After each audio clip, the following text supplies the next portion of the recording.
In this video, I will show you step by step how to make Gamepass in Roblox just in few minutes. This will be quick tutorial step by step for you guys.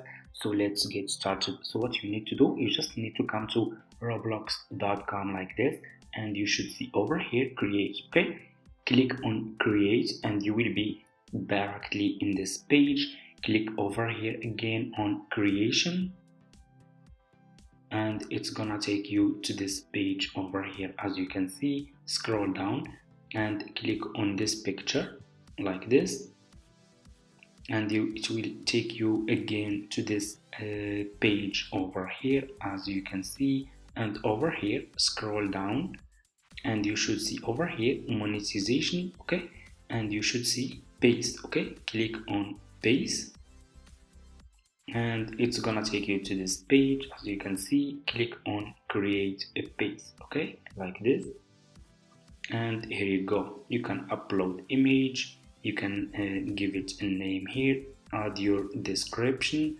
and click on create a page. Okay, so that's how you can create a Roblox, how you can create Gamepass on Roblox just in few seconds. Thank you so much for watching, guys. I hope this tutorial is helpful for you. Don't forget to subscribe to this channel, like this video, and see you in my next videos.